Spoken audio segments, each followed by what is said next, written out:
El plan nuestro de cada día. El plan nuestro de cada día. Todo sobre crecimiento personal, desarrollo profesional y cultura empresarial.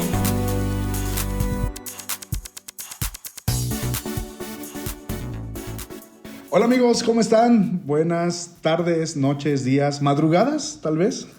Hoy es un episodio más de El plan nuestro de cada día. Hombre, hemos estado escuchando historias increíbles de invitados que nos han dejado pues mucha enseñanza, mucho aprendizaje acerca de cómo es este camino llamado emprendimiento, empresa, profesión, etcétera. De hoy tenemos un invitadazo de lujo también. Creo que nuestro invitado de hoy es de las personas que son los constructores sigilosos o silenciosos de éxitos de la industria, de las carreras, compañías, etcétera. Y hoy tenemos con nosotros al mismísimo Juan Salinas. Que suenen los tambores. Juan, ¿cómo estás? Bien, Asael, buenas tardes. Espero que todos los que están viendo este podcast estén bien y tú también. Gracias. A pesar de que les dije hace rato buenos días, tardes, madrugadas, estamos grabando este podcast por la tarde y de verdad estoy contento de tenerte, Juan, con nosotros para tener esta conversación pues acerca de tu trayectoria, mucha de la música que hoy se produce y se canta, que hoy tiene presencia a nivel cristiano, incluso tal vez secular, quién sabe. Pues tuvo raíz o tuvo fundamento en mucho del trabajo que tú hiciste en los años 90. Nos remontamos en la historia de Juan Salinas a los años 90, donde su nombre comenzó a figurar como un productor que logró posicionar, artísticamente hablando, pues a muchas personas que hoy siguen sus carreras, pero que definitivamente tuvieron la gracia de ser impulsados, no sé si voluntaria o involuntariamente, por ti, por tus habilidades como productor. ¿Quién es Juan Salinas? ¿Quién es Juan Salinas? Es una buena pregunta. Nada, soy originario de Torreón, Coahuila, México. Bueno, yo empecé mi carrera profesional hace ya bastantes años. Estudié una carrera como educación artística o una carrera de música en el Conservatorio de Música de la Universidad de Juárez del Estado de Durango. Y ahí inicié mi carrera profesional. Después trabajé varios años para el gobierno federal y luego de ahí me vine a Dallas a estudiar una carrera de teología. Y después por asuntos del azar o del destino, no sé cómo llegué a una compañía que estaban solicitando un productor de música. Yo tenía la carrera de música y empecé a trabajar ahí como productor. Esa es una compañía que estaba encargada de hacer música, lo que conocemos el formato gospel o espiritual. Y ahí empecé en los años 90. ¿Esa compañía es? Canción Producciones se llama, que es una compañía que comenzó todo este movimiento de la música gospel en Latinoamérica, cuando casi no había, pues poquitas o cero compañías, creo. Y Así Canción es. fue una pionera en esa área, ¿verdad? Y ahí comencé mi carrera profesional en el área de la música gospel. Juan, ¿tú pensabas dedicarte a la música? Déjame decirte por qué te planteo la pregunta. Todavía hoy en día sigue pasando que cuando un hijo le dice al papá o a la mamá, oye, me quiero dedicar a la música, el papá le dice, ¿y ya en serio a qué te quieres dedicar? ¿No? Sí. O sea, la música siempre ha sufrido de esa falta, no de credibilidad, pero sí como que de fe, de decir, ¿le irá bien? ¿Será buena idea que mi hijo se dedique a la música? ¿Tú tenías presente que querías dedicarte a la música? Bueno, mira, la verdad, no, yo estaba estudiando una carrera para doctor y luego no pasé el examen. Y me metí a una carrera de ingeniería. No sabía mucho lo que quería hacer, la verdad. Y ahí duré como un año, me di cuenta que no me gustaba. Y buscando entrar a otra universidad, me encontré con la Facultad de Música.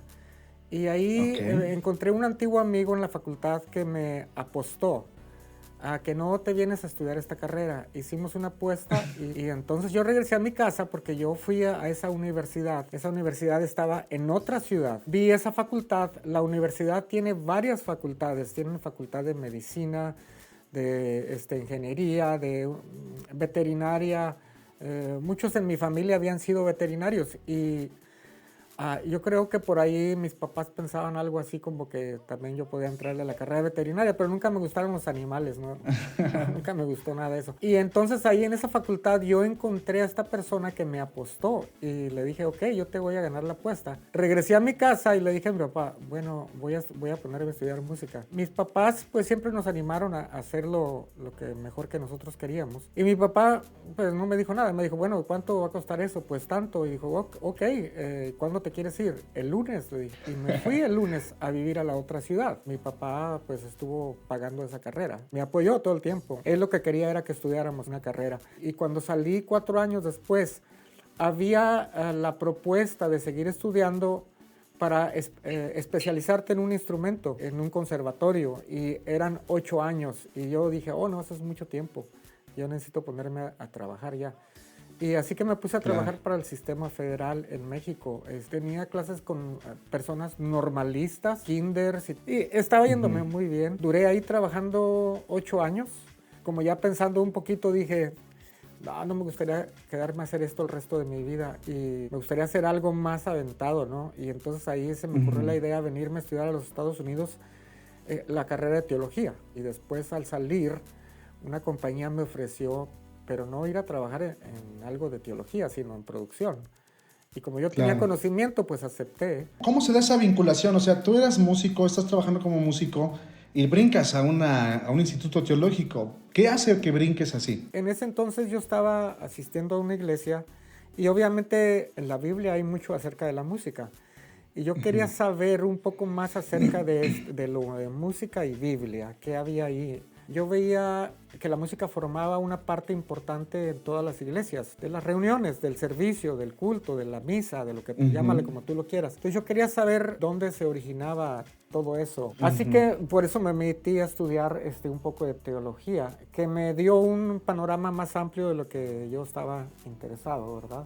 Al salir de la carrera yo tenía esa visión del lado espiritual, esa formación de la escritura y del lado práctico de la música. Aunque nunca había trabajado como productor, pero tenía la idea. ¿Y la conexión que se da con esta empresa se da por el lado teológico o por el lado musical? Bueno, esta empresa tenía, el que formó la empresa, el señor Marcos Witt, yo lo conocí a él desde que estuvimos en la escuela de música. Él ya estaba en esa escuela y él tendría unos 15 años. Años más tarde yo me lo encuentro y empezamos a hablar de estas cosas. La idea de él era mucho como la mía, que yo estaba masticando en aquel entonces, ¿no? Y él ya estaba un poquito más adelantado, ya había empezado la empresa de canción. Teníamos mucha afinidad en poder hacer música que pudiera suplir una necesidad en la iglesia. Imagínate cuántos cristianos hay en Latinoamérica. Entonces el potencial era enorme, empresarialmente era fuertísimo. No teníamos una idea, la realidad. Solamente sabíamos que había una necesidad y que habría que hacer algo por esa necesidad, pero no teníamos una idea. Aparte era un mercado, valga la expresión, no explorado. No era explorado porque nadie le veía el potencial. Oye, eso es interesante. Se dice que el cristianismo es la religión más grande que hay en el mundo. Creo que somos 3 billones de personas. Y de ahí le sigue el Islam. Y la mayoría de esos cristianos están concentrados en Latinoamérica, en los Estados Unidos y en Brasil. Entonces imagínate el potencial que hay ahí para hacer música.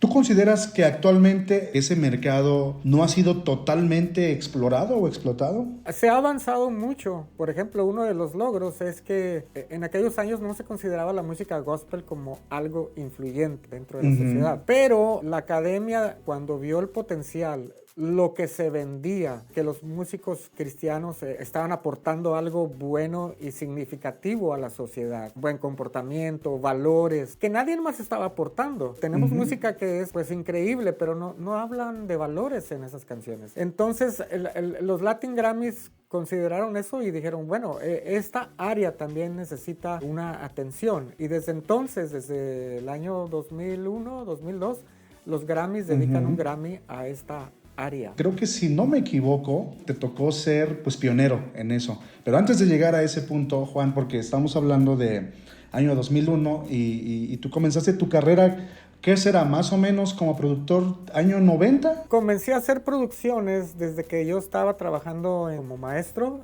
Ya había gente que estaban queriendo hacer algunas cositas y yo pues tenía una grabadora ahí pequeña y empecé a hacer producciones, como dicen mis pininos, ¿verdad? Mis principios. Tus pininos, claro. Y empecé a hacer ahí algunas producciones y luego más o menos me di la idea de lo que era ser un productor.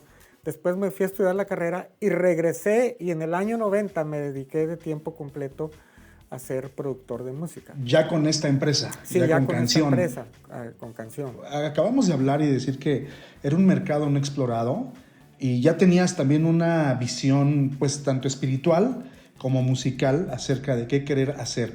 Pero ¿cómo logras penetrar en esta carrera pues que no existía? Porque a pesar de que, déjame mencionar, a lo mejor en aquel tiempo pudiéramos hablar de grupos como México 80, Generación de Jesús, hablando en términos de contexto cristiano, industria cristiana, que ya tenían pues ya habían hecho sus grabaciones, pero tú estabas incursionando de una manera ya como más gospel, otro estilo. ¿Cómo fue para ti abrir esa brecha? Bueno, mira, una de las cosas que creo fueron claves fue que nosotros hicimos música para el pueblo, para el populacho. Había una necesidad en la iglesia, no se cantaba, en ese entonces en la iglesia no se cantaba más que traducciones, se hacían traducciones y no había una música compuesta no eran composiciones de la gente de la iglesia, pues no había ese tipo de cuestiones. Entonces nosotros empezamos a escribir canciones que identificaran, que la gente se sintiera identificada con esa necesidad que había, con esas experiencias que ellos estaban teniendo espiritualmente, con ese deseo de cantar a un ser supremo, ¿verdad? Que es Dios. Nosotros empezamos a escribir ese tipo de música que tocara a la gente y su necesidad. Y creo que eso fue muy clave. Y otra cosa clave fue que había un representante de esa música muy fuerte, que era el señor Marcos Witt, que era con el que empezó ese tipo de producciones. Y después se dio a otros cantantes cristianos que también eran relevantes y fueron relevantes en ese tiempo. Y algunos de ellos siguen siendo relevantes hasta el día de hoy, ¿verdad? Entonces creo que eso fue muy clave para que la compañía tuviera éxito. Actualmente hay mucha gente que hoy es artista, que hoy es o salmista, como se conoce en el ámbito cristiano, gracias a que tuvo una plataforma, ya sea por canción o por tu trabajo como productor, ¿no? Hablemos de Marco Barrientos, hablemos de Danilo Montero, hablemos de estas personas, Jaime Murrell, que ya el año pasado pues ya no está entre nosotros, pero que su música, lo que hicieron es un legado. Pero detrás de ellos está Juan Salinas. Sí. ¿Cómo lograbas identificar qué hacer con ellos? Bueno, nosotros teníamos la visión, como te dije, empezó con el señor Marcos Witt, las primeras grabaciones, y después descubrimos que había mucha gente que estaba dedicada a lo mismo, pero no tenían esa plataforma musical o de producción, ¿verdad? Había eventos que organizábamos nosotros, seminarios, y venía esta gente, nosotros los conocíamos, sabíamos que requerían de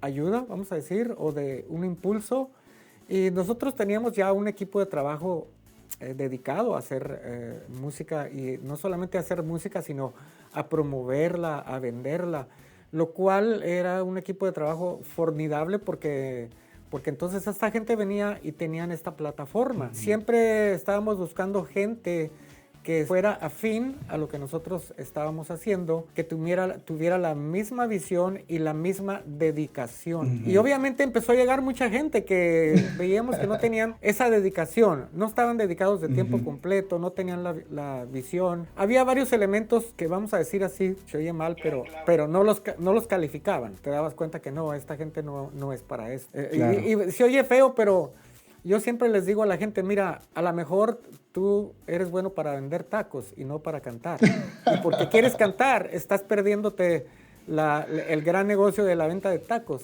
Y no te quieren oír cantar ni en tu casa porque no sabes cantar. Pero sí te quieren en tu casa haciendo tacos porque haces unos tacos increíbles. Y te estás perdiendo el negocio. Y es un ejemplo un poco fuerte, pero real. les digo a la gente así, tienes que poner los pies sobre la tierra y ver de Claro. verdad para qué eres bueno. Pero esta Claro. gente eran no solamente buenos en lo que hacían, sino que tenían la misma dedicación y eso los calificaba para que nosotros pudiéramos hacer un producto con ellos, ¿no? Entonces esos eran como los patrones que nosotros seguíamos o buscábamos. Juan, y ahorita que estamos hablando de todos estos personajes, sin duda que yo creo que automáticamente esto definiría tu trabajo como un trabajo exitoso, pero ¿cuántas veces te has frustrado? ¿Y cómo impactó a todo tu desarrollo profesional como productor? Al empezar yo había hecho algunas producciones antes, eran muy básicas. Ya cuando me dediqué a esto por completo, me di cuenta que pues había productores increíbles y yo tenía mucho que aprender. Entonces yo vivía frustrado continuamente porque no era... Me preparé musicalmente como músico y como una carrera de teología, pero no como productor. Esa es otra cosa totalmente distinta. Entonces claro. yo tuve que aprender en la calle, aprender de otros productores. Y no solamente vivir frustrado yo, sino frustrar a otras personas. Eso fue lo peor. Wow. Porque cuando estás aprendiendo, pues frustras a mucha gente, ¿no? Y, Echando a perder se aprende. Sí, echando a perder se aprende. De hecho, hasta hoy en día, creo que el productor tiene que seguir aprendiendo porque todo cambia continuamente. Entonces tienes que seguir aprendiendo. ¿Hubo escenas, momentos que hayan marcado mucho tu desarrollo profesional? Bueno, el gran cambio que hubo en la industria fue en el año como 2007, que fue frustrante. Nuestra industria se sostenía de la venta de CDs y nosotros pues teníamos un gran mercado. Se vendía muchísimo. Los CDs eran, pues, vamos a decir, era el rey, ¿no? De aquel entonces. Los años 90 y todavía se vendió mucho hasta el 2006, por ahí. De repente todo el mundo dejó de comprar. Internet vino y cambió toda la jugada. Esa empresa pues tuvo que prácticamente cerrar, hacer cambios drásticos. Ahí fue un año de mucha frustración porque todo lo que se había logrado 6 y 7 años atrás de repente desapareció. Y no te estoy hablando de la empresa de canción, te estoy hablando de toda la industria de música, cristiana, no cristiana, cualquier cosa que fuera música tuvo que cambiar. Hasta hoy en día, bueno, ya la cosa se ha mejorado mucho, ya hemos avanzado mucho en lo digital, pero esos años fueron años de cambios y de cambios violentos. Hubo que hacer reajustes violentos y drásticos, ¿no? Entonces fue frustrante y ahí fue un tiempo de aprendizaje muy interesante que nos cambió prácticamente la vida profesional, ¿no? Tú vienes de una historia donde producir se traducía en material físico, discos, vender y de alguna manera pues tener una remuneración de toda esa chamba. ¿Cómo enfrentas este nuevo horizonte de la digitalización? En canción teníamos un dicho, decíamos, en canción lo único que es seguro es que nada es seguro. Pero no nos referíamos en sí mismos a la empresa, sino a la industria en que estábamos. Todo podía cambiar. La empresa era formidable, pero la industria podía cambiar. Y creo que ese dicho debió de haberse dicho para la industria misma de la música. Y aún para muchas otras industrias, todo cambia. Yo conozco amigos que han tenido negocios fuertes de otro tipo y lo han perdido todo de repente. ¿Por qué? Porque cambió y no se supieron adaptar al cambio. En industrias como la de nosotros, no forzosamente tú tienes que hacer el cambio, sino ya la industria misma te está marcando un cambio. Por ejemplo, la industria tuvo que hacer un ajuste a la manera de vender tu música. Y ese ajuste se ha hecho a través de los años. Los que pagan esa venta, por ejemplo, nosotros vendíamos CDs, no tenemos que venderlos más. Lo que tenemos que vender es o regalar, es nuestra música. Y lo que nos paga nuestra música son los anuncios que le ponen a nuestra música. O sea, el cliente no tiene que ir a comprar un CD. Lo único que tiene que hacer es consumir gratis la música y el anuncio está pagando por ellos. Entonces esa es la manera de remunerar el trabajo que ahora estamos haciendo, que es un trabajo que es en mi manera de ver pues está más controlado ahora, porque por ejemplo tú oyes una canción de quien quiera que seas en tu teléfono, eso se va a una base de datos y te dicen Azael oyó la canción tal por cual y el artista tiene un derecho por esa canción que Azael oyó. Y estás Estás hablando de que el que pagó el anuncio está pagando cantidades chiquititas al autor o a cada al artista. Pero cuando la oyen millones, eso se traduce en una buena entrada de dinero. La estrategia ahora es cómo hacerte oír, porque antes la gente oía el CD y el mercado era más reducido. Hoy es enorme. ¿Por qué? Porque hay muchísimo de dónde escoger y todo está al alcance. Entonces la cuestión aquí es una pelea de cómo haces que tu música se oiga para que sea remunerada. Más reto para el productor, ¿no? Claro, para el productor y para las compañías de distribución digital. Juan, y por ejemplo, años, décadas tal vez dedicado a la música física, y llega el momento de la digitalización, ¿te dieron ganas de renunciar o de decir, debería haber aprendido otra cosa? ¿O si hubiera sido veterinario mejor? Pues sí, fíjate que sí. Lo que pasa es que cuando ya estás más grande, examinas un poco tu vida y ves algunas opciones que pudiste haber tenido en muchas otras áreas y dices, wow, la pregunta, ¿verdad? ¿Cómo me hubiera ido si yo me hubiera dedicado a ser un veterinario o a ser un ingeniero o a ser, no sé, otro tipo de cosas? Pero a veces pienso, amigos míos que hicieron su carrera como ingenieros, bueno, toda su vida trabajaron para una empresa, no tiene nada de malo, y se retiraron, tienen buen dinero y todo eso. Pero algunos de ellos no vivieron la vida que yo viví. Yo, por causa de mi carrera, pues he viajado el mundo entero, ¿no? He estado en todos los continentes, en más de 60 países. No me puedo quejar porque yo esos años viví una vida diferente. Y aún hasta la fecha, hoy en día, hay muchos retos que me van a llevar a muchas partes. y yo digo, bueno, tal vez yo hubiera trabajado para una empresa toda mi vida y hubiera tenido una buena remuneración, pero no me hubiera pasado esto y aquello y aquello y aquello y aquello. Hay que vivir contento con lo que haces y con lo que tienes, ¿no? Y lo que no hiciste, pues no lo hiciste y ya. No pasa nada. Oye, Juan, ahorita que estábamos tras bambalinas en backstage, hablábamos de que has compuesto más o menos como unas 200 canciones. Y esas canciones se cantan en un chorro de lados, no dejan de cantarse, se convirtieron en hits, se convirtieron en los emblemas de la música cristiana. ¿Qué se siente que la gente canta tus letras, tus composiciones? Bueno, yo no siento nada. No, mira, es que yo crecí en una iglesia donde los pastores de esta iglesia eran músicos y ellos escribían las canciones para que se cantaban en la iglesia. Entonces ellos me enseñaron que yo tenía que escribir canciones. Entonces la primera vez que yo sí te voy a decir me sentí emocionado fue la vez que yo escribí una canción. Y el pastor era bueno para escribir música. Dos de ellos eran músicos. Ellos escribían la música y como eran músicos profesionales, ellos eran buenos para escribir. Pero ellos no estaban tan interesados en la música. Su onda, como decimos en México, era otra, ¿no? Entonces, pero me enseñaron que había que escribir música. Entonces ellos me dieron la oportunidad de escribir música las primeras veces y me animaron a escribir música. Así que yo en la iglesia escribí algunas canciones y la primera vez que yo escribí, ellos montaron la canción con la banda y la cantamos, me acuerdo, un domingo. Y yo me sentí así como soñado, ¿no? Como que están cantando una canción que yo compuse. Esa fue la primera vez. ¿Conocemos esa canción? ¿Sabemos cuál es? Es una canción que puse después, es una canción bien sencilla, que puse después en un disco de Danilo Montero. Dice, alabad a Jehová, habitantes de la tierra. Claro.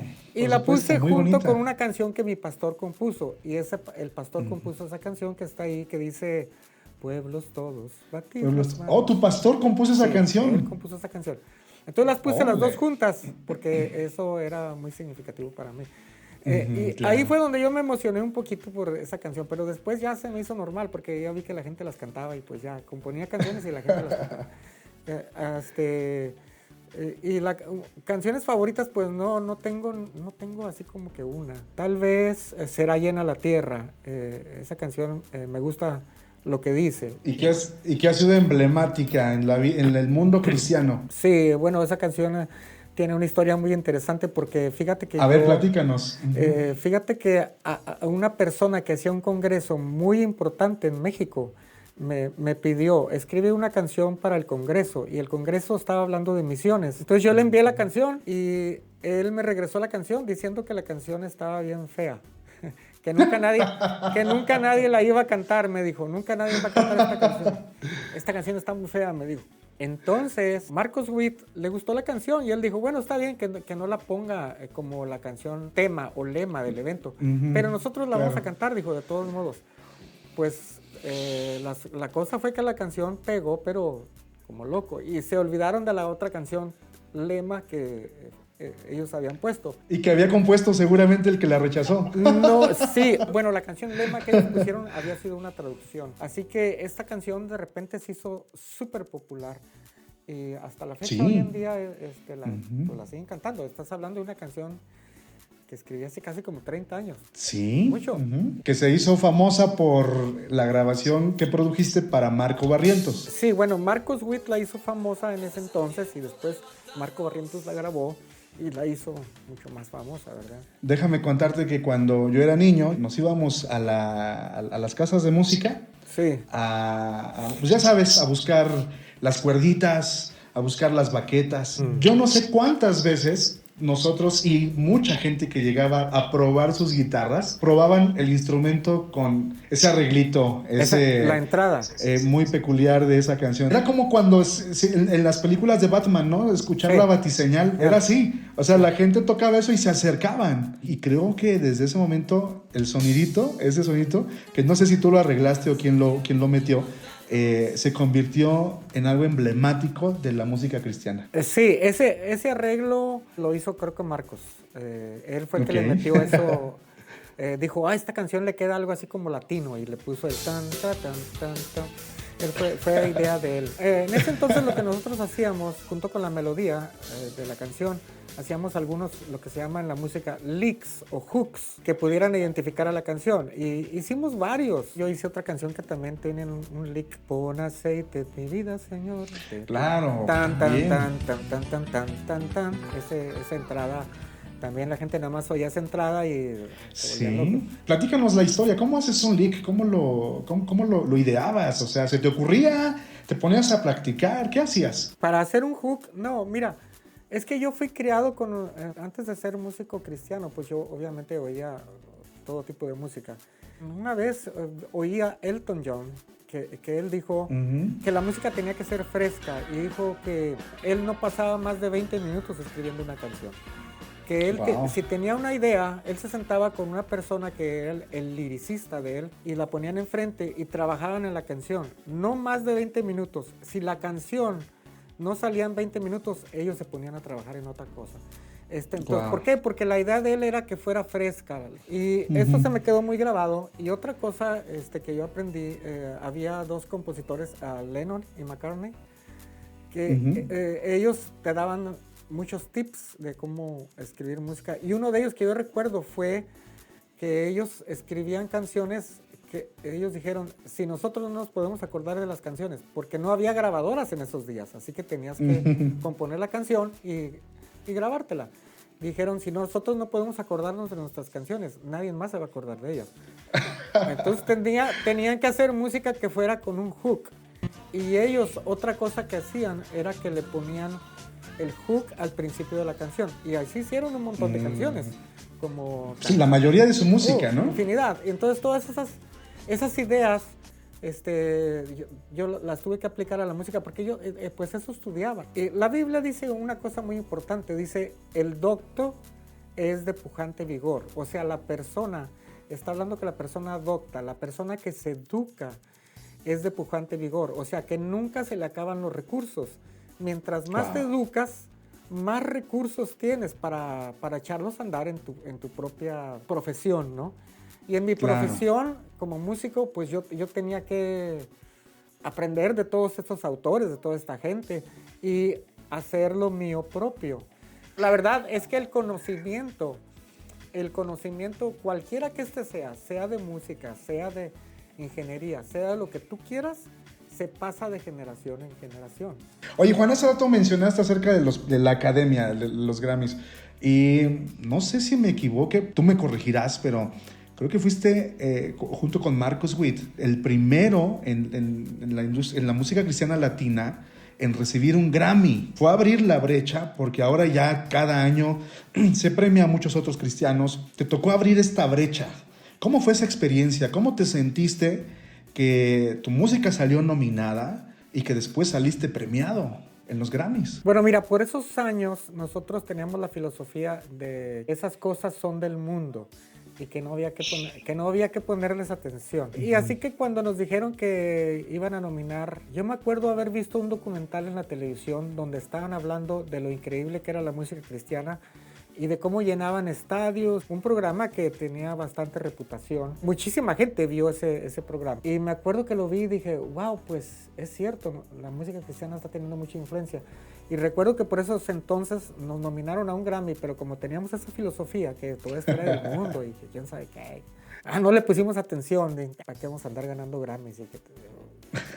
Eso es para la gente del mundo, ¿verdad? Decíamos. Pero Marcos Witt, que tiene un poquito más de visión en ese aspecto, él se dio cuenta que si tú tienes un Grammy, pues tienes más influencia, tienes una voz diferente. Digo, no estoy tratando de encontrar justificantes, porque los cristianos siempre andan justificándose de lo que hacen. Yo no sé por qué, ¿verdad? Entonces nosotros nos dimos cuenta que había otro tipo de influencia, que tú puedes aprovechar para bien o para mal. Pero ese es asunto tuyo. Si tú lo quieres aprovechar para bien o para mal, es asunto muy personal.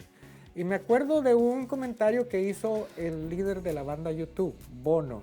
Como tú sabes, la historia de Bono, él ha afectado muchísima gente con su trabajo filantrópico.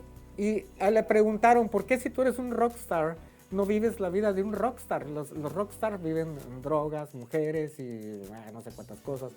Y él dijo, la fama es buena y yo me la gasto como quiera. O sea, el tipo prefiere usar su fama para hacer bien, y que él ha logrado que se le perdone la deuda a montones de países y cosas que ha afectado de una manera positiva a la sociedad. En el cristianismo se tiende mucho a criticar, específicamente en el cristianismo latino, pero en el europeo me dicen que es más qué es lo que tú haces, qué estás haciendo por afectar tu sociedad. Más que palabrería es tus hechos. Entonces eso me pareció bien interesante. Yo dije, wow, pues aquí tenemos una oportunidad, porque no es lo mismo cuando yo iba a compartir a una iglesia, dicen, aquí está el hermano Juan Salinas con nosotros, y la gente pues te oye, pero no es lo mismo cuando dicen, aquí está el hermano Juan Salinas que se ganó un Grammy. Ahí la gente voltea y te ve de una manera diferente y te oye de una manera diferente. Entonces tu manera de influenciar en la sociedad cambia. No se trata de decir, me gané un Grammy. Entonces, bueno, qué bueno que te lo ganaste. Está bien, es una recompensa para tu trabajo. No hay problema con eso. Y ahí cambió mi manera de pensar. Yo tengo clientes que vienen y me dicen, yo quiero hacer una grabación, pero no la quiero para tener fama. Yo le digo, pues tú no eres la persona con la que yo quiero trabajar. Deberías yo quiero ganarme un Grammy. Pégale a ser famoso y exitoso para que puedas tener una voz en la sociedad, para que puedas dejar algo práctico a la sociedad. ¿Para qué quieres hacer una producción que te va a costar miles de dólares? Dios no necesita tu producción, la que le necesita es la gente de afuera, ¿no? Entonces necesitamos como cambiar a una mentalidad más práctica. ¿Cómo te sentiste cuando dijeron, bueno, ya nos dijiste, no era el momento así como que wow, pero cuando dijeron el ganador es fue Sana Nuestra Tierra, ¿no? Si no me equivoco. No, es que yo no fui a esos Grammy, Grammy y nunca oí, nomás supe que después que nos lo ganamos. ¿Y tampoco fue Marcos Witt? O sea, ¿no fuiste tú ni Marcos? No me acuerdo de Marcos, pero creo que nadie fue. Pero después a otro Grammy, yo me acuerdo que fui, creo que ahí ganamos uno. Te digo, no sé ni siquiera dónde están los Grammys. Probablemente están por ahí. Por ahí deben estar en alguna caja. Sí, 3 Grammys has ganado, parece, ¿no? Eso es lo que platicábamos. 3 Grammys. Son 3 Grammys. Sí. Te dieron autoridad en el mundo de la industria musical. En la industria musical, eso te da autoridad. Haber sido el ganador de un Grammy es autoridad. ¿Cómo ha impactado eso a tu carrera? Bueno, como productor? Sí impacta porque pues tienes un premio que la gente reconoce y que lo puedes aprovechar. Pero para mí la mayor ventaja, tú sabes que nosotros como creyentes Pues nos gustaría dejar un legado a la gente. Y el legado tiene que ver con dejar algo que aporte a este mundo para que la gente viva una vida mejor. Y el legado de nosotros está basado en las escrituras, principios que tú practicas y que después compartes para que la gente también los practique y obtenga una vida más sana, más práctica, una vida más provechosa, porque la vida tiene un fin. Y al final de ella, pues te das cuenta qué hice con mi vida, ¿no? Tomé buenas decisiones, no tomé buenas decisiones. Y nosotros como creyentes sabemos que todas las decisiones buenas que puedas tomar están basadas en la Escritura, en la palabra de Dios, en el conocimiento y en la práctica de la Escritura. Entonces, quieres dejar ese legado y el Grammy te sirve para que puedas tener influencia sobre muchas otras personas, porque las personas no te miran igual cuando te ganas un Grammy, créemelo. Te empiezan a mirar diferente y te miran, como dices tú, con más autoridad. Juan Salinas ya ha dejado un legado de lo que pasó en los años 90. Uno no sabe el legado que va a dejar en su vida porque ese legado lo ves hasta cuando te mueres. Y como ya no estamos aquí, pues no lo vamos a ver, ¿verdad? El legado lo dejas cuando, por ejemplo, mis papás fallecieron hace poco, los dos. Se fueron de un solo golpe por el COVID. Ellos ya tenían 95 años. Y cuando ellos mueren por COVID, pues tú empiezas a ver el legado que tus padres dejaron. Y uno de los legados es pues, el amor que ellos tuvieron hacia su familia, lo que ellos aportaron. Yo escribí una canción acerca de ese legado que lo pueden oír en mi canal de YouTube, Juan Salinas Records, que se llama Amantes Amigos, se llama la canción Amantes Amigos. Ahí cuento la historia de ellos. Y hay una frase en esta canción que dice, sus historias abrieron el camino al cielo. O sea, para mi familia, la historia de mis padres, que murieron con una semana de diferencia, eso es su legado y es lo que ellos dejaron. Ellos no lo saben, no lo supieron nunca porque pues murieron. Y ya hasta que las personas mueren, las que quedan se dan cuenta del legado que ellos dejaron. Claro, y ellos dejaron una herencia material también, no fue mucha, pero sí la dejaron. Y ahí te das cuenta, wow, mis papás eran únicos. A mí me asombra esta generación que no tienen respeto por sus padres. Le digo, yo con mis papás no recuerdo haber tenido un pleito con ellos. O sea, mi papá era mi papá y mi mamá, y yo los respetaba. No recuerdo yo pelearme con ellos. Y hoy veo que los hijos, uy, dicen cosas terribles de los papás. Eso me asombra, sí. Me da miedo. Oye, Juan, pues qué padre plática. Eres toda una institución en la música cristiana. Pues sin duda que mucho de lo que tú hiciste fueron bases para lo que hoy se produce, se canta, se hace. Te quiero agradecer este espacio. Me gustaría culminar este tiempo con una dinámica. Yo te voy a decir 10 palabras. Y dime lo primero que te venga a la cabeza, ¿sí? No importa si tienes que sacar algo reprimido. No soy muy bueno para eso, pero a ver, dale. Política. Mentiras. Medio ambiente. Don't Look Up. La película, ¿eh? Reggaetón. Oh, qué porquería.